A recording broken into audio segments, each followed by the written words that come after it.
Olá, seja muito bem-vindo ao Concerto de Ideias. Como de costume, nós montamos o nosso cenário na Biblioteca do Centro Universitário Adventista de São Paulo, o NASP de Engenheiro Coelho. E também, como de costume, trouxemos um tema e profissionais capacitados para conversar com a gente. E olha o que nos chamou a atenção. 10 horas depois de dar à luz, a princesa de Cambridge, a duquesa Kate, teve alta e pousou para fotos com o marido, o príncipe William. Pois é, a rápida recuperação dela trouxe à tona a discussão sobre os tipos de parto que existem. Mas afinal de contas, qual é a melhor decisão? Parto normal, cesariana ou parto humanizado? E para falar sobre esse assunto, está comigo hoje aqui no estúdio a professora Vivian Zorzin. Tudo bom, Vivian? Tudo bem, Bettina. Muito bem-vinda ao Concerto de Ideias. Muito obrigada. A Vivian é graduada em enfermagem pelo NASP, é especialista em enfermagem obstétrica pela Unifesp e mestre em enfermagem pela Unifesp também. E hoje é coordenadora do curso de especialização obstétrica do NASP Campus 1.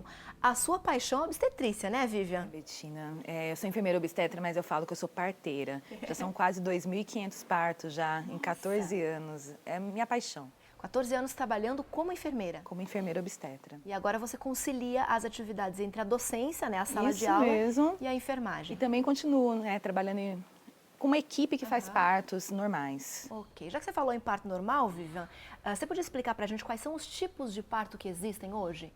Então, Bettina, há uma pequena confusão quando a gente fala em tipos de parto. O único parto que existe é o parto vaginal.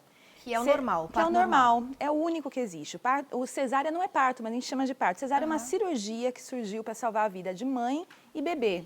Quando um deles estiver em sofrimento, a gente opta por essa cirurgia que é excelente para salvar vidas. Agora, o parto normal pode ser feito em várias posições, com anestesia, sem anestesia, na cama, na banheira, sentada. São variações de um único tipo de parto, que é o parto via vaginal.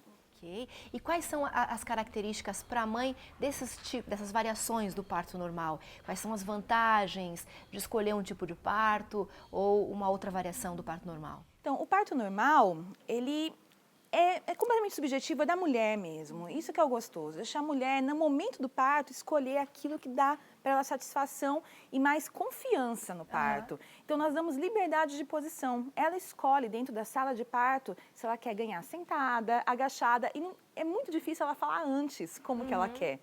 Sobre anestesia, alguns hospitais oferecem, alguns médicos, não há problema. Tem algumas complicações de se usar anestesia ou não, mas que podem ser contornadas. As mulheres na Europa preferem sem anestesia. Sem anestesia. Já as brasileiras, por cultura, têm muito medo da dor. Não estão preparadas. Não sentir dor mesmo, né? Exatamente. Mas não é dor, é dor, mas não é sofrimento. É uma dor que pode ser controlada com alguns métodos sem remédio, com massagem, banho quente, a banheira, algumas atividades que o grupo é preparado para propiciar para a mulher, para ela sentir menos dor. Mas isso tem que vir desde o pré-natal, não é só na hora do parto. Então, na verdade, é um planejamento, né, É um Vivian? planejamento Como mesmo. vai ser o meu parto? De que forma eu quero trazer o meu filho à vida? Exatamente. A mulher tem que ter poder no momento do parto. Ela não pode ser um sujeito da situação. Ela precisa se preparar. Frase, sabe? A mulher tem que ter poder na hora do parto. Nós chamamos de empoderamento. Então, os profissionais de saúde precisam empoderar as mulheres, porque não é fácil sentir dor realmente. Maratonista sente dor, eles acabam a maratona desmaiados. Uma bailarina tem o pé cheio de calos, até sangue quando acaba o espetáculo. Então, o parto é um processo, é doloroso, mas que a mulher é capaz de viver. Mas ela tem que ser auxiliada e preparada para isso. Muitas vezes a gente vai para um consultório, fica à mercê do profissional, você confia no profissional e aquilo que ele fala para você fica como verdade. E depois, se você estudasse um pouco, se preparasse melhor, você seria capaz. Deus fez o corpo da mulher para parir, para ter o bebê. Preparado para isso. Totalmente. Mas a gente sabe que nem todos os corpos são iguais, né? Então, de repente, nem todas as mulheres têm indicação para fazer parto normal. Quando que o médico, de repente, pode prescrever ou indicar uma cesariana ou alguma outra variação do parto normal? A cesárea, como eu disse, em primeiro lugar é para salvar a vida. Então, em caso de sofrimento da mãe ou do bebê durante o trabalho de parto, indica-se a cesárea. Uma outra indicação de cesárea é se o bebê não se posicionar da maneira adequada dentro da bacia da mãe, que a gente chama de bebê transverso. Fica deitadinho, não fica encaixado, né? Não fica encaixado. Esse bebê não nasce de parto normal. Então, são situações muito específicas. Os corpos das mulheres variam realmente, mas só no momento do trabalho de parto é que, de verdade, pode ser diagnosticado. Eu já vi mulheres baixas terem bebês de 4 quilos de forma natural e espontânea. Então, é a condução do trabalho de parto que indica para a gente se é possível ou não.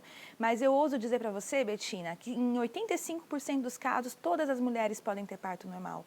A indicação da Organização Mundial de Saúde é que 15% dos casos sejam cesárea, 85%. Uma pequena Parto quantidade, normal. mas não é a realidade que a gente vê hoje, né, Vivian? Não. No Brasil, nossa taxa é de 52%. E no serviço privado, 88%. Nossa. O governo está extremamente preocupado com isso. Então, ele tem feito várias ações para atuar, porque nós temos a cultura de que cesárea é benéfico por não sentir dor, só que é uma cirurgia. As mulheres não têm noção das complicações que vêm de uma cirurgia. Também, né? Muito. Você toma anestesia. São 7 camadas de tecido, não é só a pele. Até chegar no seu bebezinho, são 7 camadas de tecido. A recuperação são muito mais que os 40 dias. Risco de infecção, de deiscência, que é uma espécie de uma inflamação dos tecidos, são muito grandes as complicações, como qualquer cirurgia. Mas tem essa questão da cultura que você acabou de falar, né, aqui no Brasil, né? Não sentir dor, então eu vou optar pela cesariana. Isso. Ou também para escolher o dia que o meu filho vai nascer, né? Eu quero que seja tal dia para homenagear, sei lá, o pai, o avô. Ou por questão de comodismo mesmo, né? Tem todas essas variações, né, Vivian? Nós temos uma preocupação, Betina, porque com a marcando cesárea, é uma coisa que a população em geral não tem conhecimento, mas os bebês não estão preparados para nascer quando você marca, porque é o bebê que define o dia que ele vai nascer.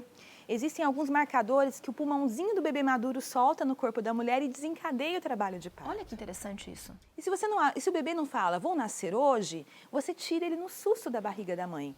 Por isso que no hospital nós temos UTI neonatal, onde os bebês ficam muito tempo para se recuperar, para se adaptar ao mundo. Se ele falasse, hoje é o meu dia de nascer, nós não usaríamos a UTI, ia diminuir o risco de infecção e até de desconforto respiratório nas crianças. Então, se você quer um parto cesárea, porque a mulher também tem um direito de escolha. Sim. Espere pelo menos seu filho avisar, é hoje, que é o entrar em trabalho de parto. E quais são os sintomas do entrar em trabalho de parto, Vivian? O trabalho de parto começa com contrações, e as contrações não doem todas. Algumas mulheres têm dor, outras não. É a barriga ficar bem durinha e relaxar. E elas não passam, elas aumentam a frequência. Normalmente acontece quando a mulher já tem entre 38 semanas e 40 semanas de gestação. Então, o primeiro são as contrações. Sim. A bolsa estourar, que todas falam, não é obrigatório. Não acontece sempre, né? Não, tem alguns bebês que nascem dentro da bolsa, que a gente chama de parto empelicado, que é muito bonito e muito comum no Japão, por exemplo. Olha que interessante. Agora tem outros indicativos, que não são de trabalho de parto, mas que a mulher deve ir para o hospital. Caso ela tenha sangramento, o bebê pare de mexer, são boas razões, boas não, ela deve ir para o hospital quando acontece isso. Ok. Você está falando aí sobre a bolsa não estoura às vezes, né? Mas acontece de, por exemplo, em alguns casos, o bebê passar do tempo? Esses sinais que você acabou de falar, né? Sim. Do amadurecimento do pulmãozinho, esses sinais não serem percebidos pelo corpo da mãe e o bebê passa do tempo, se a mulher está esperando pelo parto normal? Então, o parto para a gente, entre 38 e 41 semanas, está no tempo normal. Passando de 41 semanas, nós chamamos de pós-data. Ok. Não quer dizer que vá acontecer alguma complicação, mas precisa de um acompanhamento mais próximo. No Brasil, a indicação do Ministério da Saúde é que após 41 semanas a mulher seja internada para induzir o parto normal. Porque muitas são orientadas, outras mulheres têm baixa escolaridade e se passar do tempo pode ter algum problema mesmo, se não for bem acompanhado. Há histórias na literatura de bebês que nasceram com 44 semanas, mas ninguém quer arriscar e ir até o final. Então, a partir de 41, interna. Ok, a palavra de ordem aqui, pelo que a gente tem acompanhado, que a Vivian está falando, é acompanhamento. Né? O médico estar sabendo, o pré-natal bem feito, para você poder estar por dentro de tudo que está acontecendo na gestação e garantir um parto tranquilo e seguro. Você comentou com a gente também, agora há pouco, sobre o governo estar investindo na questão do parto normal, né? Desde 2011, existe um programa do governo federal chamado Rede Cegonha, que incentiva as mulheres realmente a terem parto normal. Esse programa está em desenvolvimento, contribuiu para aumentar o número de partos, Vivian? Betina, está contribuindo sim. É um programa excelente, que é um carro-chefe do governo da presidente Dilma desde a primeira eleição dela. O nível de desenvolvimento de um país é medido pela economia, mas também por alguns índices de saúde. O Brasil tem um índice de mortalidade materna muito alto. Quando você fala o país cresceu, melhorou a economia, e você olha o índice, fica claro e nítido que o Brasil não está se desenvolvendo. As mulheres estão morrendo por causas evitáveis. Então, o Rede Cegonha começou primeiro com um pré-natal bom, ampla cobertura no Brasil. Então, aumentou-se o acesso ao pré-natal. No ano de 2013, entrou um componente que é o do parto. Porque o parto normal no Brasil, apesar do parto normal ser bom para a mulher, o parto que as mulheres no Brasil tinham acesso eram partos ruins, partos violentos. Sim. Com isso, com a Rede Cegonha, o parto passa a ser assistido baseado em evidências científicas, com a palavra que a gente chama de humanização, empatia, amor, acolhimento ao casal que vai dar à luz, à família que vai se iniciar. É um programa excelente que está em fase ainda de implantação no país. Nós estamos em São Paulo, né? Em São Paulo está bem estruturado. Eu tenho contato com alguns outros lugares do país que eu vejo o crescimento nítido. Ok. A Vivian falou sobre parto humanizado, né? A gente vai voltar a conversar sobre isso depois do intervalo, então a gente vai fazer uma pausa rapidinha, mas a gente já volta, não sai daí.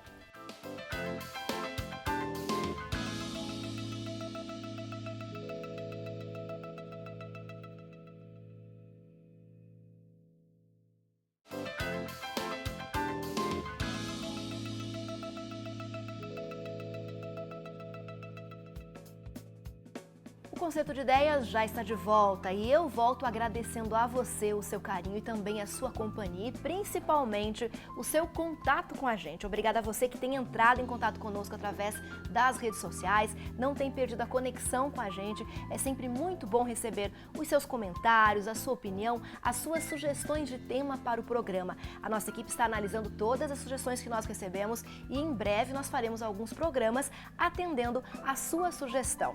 Então, não perca a conexão com a gente nas redes sociais, através do YouTube, para acompanhar os nossos vídeos, no Facebook e também no Instagram. No programa de hoje, nós estamos falando sobre os tipos de parto. Falamos aí no primeiro bloco quais são esses partos que existem, o parto normal e suas variações, a cesariana, que não é considerada parto, mas é sim uma cirurgia, e falamos das vantagens para a mãe ao fazer o parto normal. Nós estamos aqui conversando com a enfermeira Vivian Zorzin, que também é professora, é graduada em enfermagem pelo NASP, especialista em enfermagem obstétrica pela Unifesp, mestre em enfermagem também pela Unifesp e coordenadora do curso de enfermagem obstétrica. Lá no NASP, né? A Vivian tem paixão pela enfermagem. A gente estava comentando aqui no intervalo exatamente sobre essa preocupação em fazer partos humanizados, né, Vivian? Em dar condições para que o pai e a mãe tenham um momento agradável no nascimento do filho.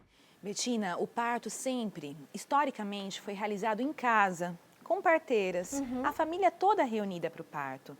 Esse movimento de levar o parto para o hospital é algo da década de 20. A gente chama de medicalização do parto. Sim. O parto se tornou uma doença, quando na verdade ele não é uma doença, ele é um evento natural e fisiológico. E ele é encarado, a gestação também é encarada em alguns momentos como doença, né? Tem que mudar tudo, eu não posso isso, eu não posso aquilo. É claro que tem alguns cuidados, né, Vivian, que a mãe deve ter durante a gestação, mas não com essa preocupação de que é uma doença, de que é algo muito complicado. A nossa mente controla tudo, Betina. Da forma como eu acredito, assim é.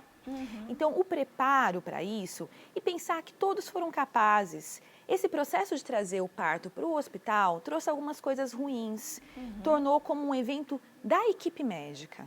Tirou o poder da mulher, tirou a convivência da família. Isso nós chamamos de medicalização. Ele se tornou rude e frio. Então, a mulher tinha que ficar deitada o trabalho de parto inteiro, não podia levantar, se movimentar. Precisava ficar em jejum, sem comer durante o trabalho de parto. O trabalho de parto dura normalmente mais de 12 horas. Imagina você ficar em jejum, você fica fraca. E outras coisas ruins. Era feito lavagem intestinal. O pai do bebê não podia assistir o parto. Muitas intervenções. A mãe ficava isolada numa sala fria, como você acabou de dizer. Eram muitas intervenções desgastantes e o que a gente chama de violentas. Violenta não é bater na mulher. Sim. Violentas em termos de não usar o amor, o calor. Então, muitas coisas foram tiradas dessas mulheres. Na década de 90, mais ou menos 1996, a Organização Mundial de Saúde lançou um protocolo com evidências científicas de coisas que eram feitas e eram ruins, não deveriam ser mais usadas nas mulheres. Como que é, por exemplo, Vivian? Como, por exemplo, fazer a lavagem intestinal.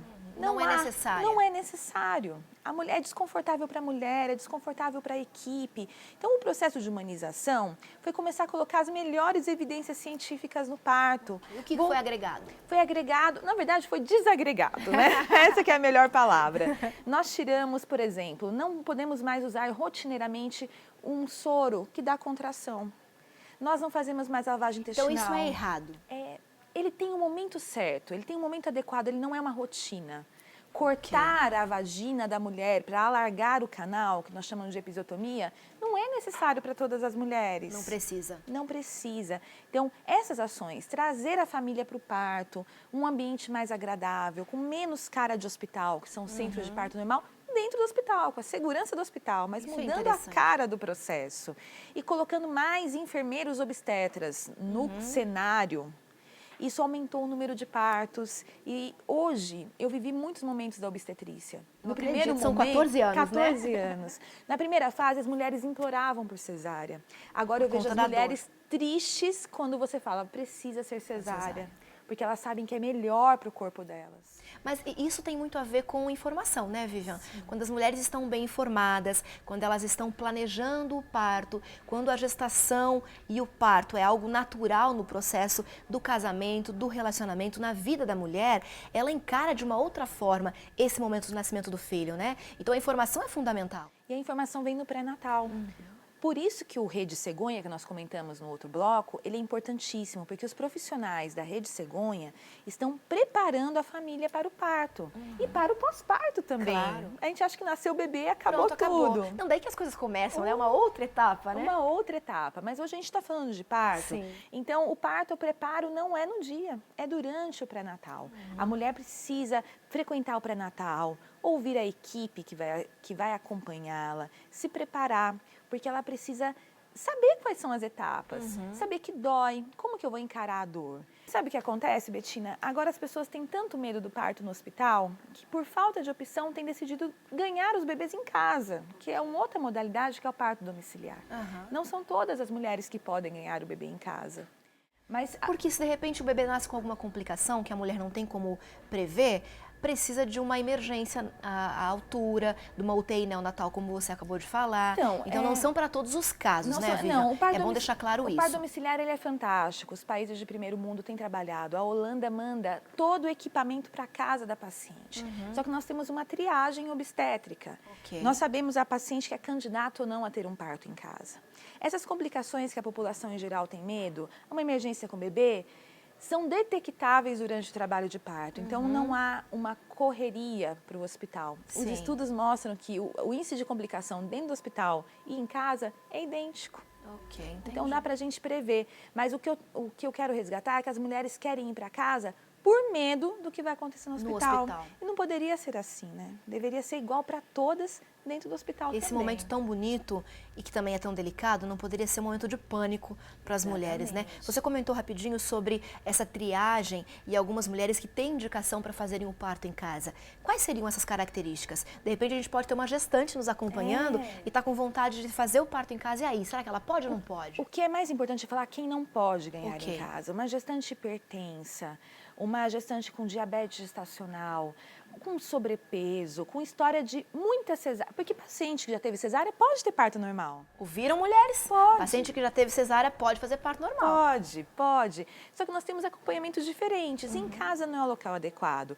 Nascer em casa é para quem teve um pré-natal sem nenhum tipo de intercorrência, sem nenhum tipo de internação, com todos os parâmetros. A Gisele Bündchen ganhou 2 bebês em casa e foi um sucesso.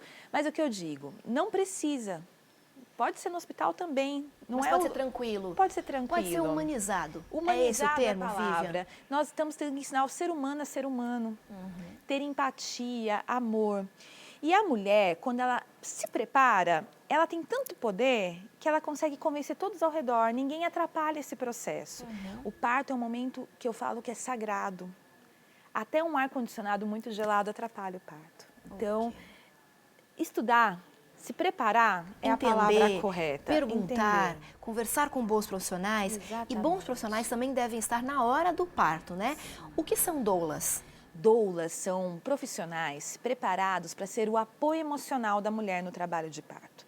Desde que elas chegaram aqui, elas sempre estiveram aqui no Brasil, mas desde que ficou popular essa assessoria, nós notamos que o parto tem mudado, que o número de partos normais tem aumentado. Elas não fazem parto, quem faz é o enfermeiro ou o médico. Não é uma parteira. Ela não é uma parteira, mas ela é uma acompanhante que dá preparo emocional para a paciente. E existe formação para isso? Existe formação, cursos? é um curso técnico, tem uma carga horária até baixa, mas o papel delas é estar ao lado da paciente. Elas fazem massagem, elas conversam, elas cantam junto com a paciente. Elas são preparadas para confortar. Exatamente, é o emocional. Qualquer pessoa com emocional fortalecido passa por qualquer tipo de dificuldade, obstáculo. Então, elas, ao lado da paciente, os relatos de parto são fantásticos. As pacientes se sentem seguras, preparadas para o parto. É também a questão do empoderamento que você falou, Essa é né? a palavra. Elas estão bem relacionadas a essa questão. Sim, todas nós somos capazes de parir. E nós acreditamos que Deus criou o nosso corpo, Deus é perfeito, Ele criou o nosso corpo para isso. Tem uns estudos agora, Betina, que falam sobre microbioma. Microbioma é o conjunto de micro-organismos que estão no nosso corpo. Só no intestino são 100 trilhões de micro-organismos. E o que esses estudos estão mostrando de genética? Que o fato de nós termos passado por esse momento de nascer de cesárea tem causado alguns descontroles no microbioma do nosso corpo. Olha que interessante isso, Vivian. Então, as alergias que nós temos, algumas doenças. Isso na vida adulta, né? Na vida adulta, são resultados do tipo de parto que nossos pais, que sua mãe teve. Porque ao passar pela vagina da mulher, o bebê já coloniza esse microbioma da mãe. Então, na Alemanha, se eu não estou enganada, os que nascem de parto cesárea por uma emergência, eles pegam um cotonete, passam na vagina, no canal vaginal da mãe, e esfregam no bebê para poder colonizar o microbioma da mãe. Então, eu penso assim, nós fomos criados por Deus muito perfeitamente. E tudo tão perfeito esse processo, né, que Ele criou. Até o parto normal foi pensando significado. em preparar o corpo da criança para a fase adulta. A gente fala tanto de amamentação, que a amamentação é a vacina do bebê, é o preparo do corpo. E daí veio a indústria e colocou um monte de leite em pó.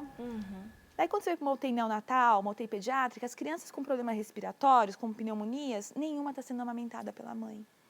Então, quando eu escolho o parto, eu estou pensando em várias coisas. No bebê, na mãe, na recuperação. Tudo isso conta pra gente. Com certeza. Porque eu vou escolher algo que, na verdade, vai atrapalhar a minha saúde. O meu corpo. Do meu filho também, né? No futuro, também, o futuro das gerações. Na Bíblia fala que se perpetua geração após geração, até o parto. Com certeza, está dentro desse processo todo, né? Exatamente. Vivi, a gente está chegando no final do nosso programa. A gente poderia ficar aqui horas conversando sobre esse assunto. São muitas dúvidas, eu tenho certeza. Quem sabe, de acordo com o que o pessoal que está nos acompanhando mandar de dúvidas e sugestão, você pode voltar para a gente continuar essa conversa num outro momento. Mas para a gente encerrar, eu gostaria que você deixasse alguma dica para o pessoal que está em casa, porque nós falamos tanto em parto humanizado, em preparação, em informação, em cuidado, mas de repente algumas mulheres não estão em condições de ter esse parto da forma como a gente falou. E aí, o que fazer nesse momento? Em primeiro lugar, nunca nós tivemos tanto acesso à informação. Todo mundo tem acesso a um Google. Antigamente nós usávamos enciclopédias para estudar. Informação. A informação liberta a pessoa. A verdade liberta. Então, estudar. Muito material. O Brasil está mudando sua característica para o parto. Até as pacientes de baixo nível de escolaridade estão se preparando e estudando para isso. Acreditar que você é capaz. E questionar os profissionais. Questionar os profissionais. Porque assim como existem bons médicos, existem médicos ruins. Assim como existem bons enfermeiros, existem enfermeiros ruins. Então, questionar o profissional, verificar se ele está atualizado, né, se ele tem a informação necessária para lhe conduzir nesse momento tão importante, acho que é fundamental. O que eu aprendi na faculdade há 18 anos atrás, não é o mesmo que é verdade hoje. Então, os profissionais são detentores de muito poder também. Eles precisam estudar, se atualizar. É até um apelo que a gente faz na academia, para que cresçam, evoluam, para ter a melhor assistência possível à mulher, no momento que é único e sagrado. Michel Audin, um parteiro francês, fala que nós vamos mudar o mundo sem te mudar a forma de nascer. Olha que coisa interessante. Que é ali que a vida começou. Vamos mudar o mundo se a gente mudar a forma de nascer. E no momento do nascimento, vale o quê? A opinião do médico ou da mãe? Pra gente fechar. Dos dois, Betina. Tem que haver um acordo e confiança também. Só que confiança vem por informação. Infelizmente, nós temos umas categorias que é mais fácil fazer cesárea, é mais fácil marcar um horário, é cômodo. Porque um trabalho de parto é longo, é demorado. Então, muita coisa precisa mudar no Brasil ainda. Planos de saúde, a forma. Mas nós já falamos do Rede Cegonha, ela é um grande passo para mudar a forma de nascer no Brasil. Ok, então a gente pode mudar o mundo se a gente mudar a forma de nascer. Vivian, muito obrigada pela sua participação. Eu acho que você vai voltar outras vezes. Eu volto com a maior alegria. Ok, muito obrigada a você também pela sua companhia e muito obrigada pelo seu carinho. Até a próxima semana.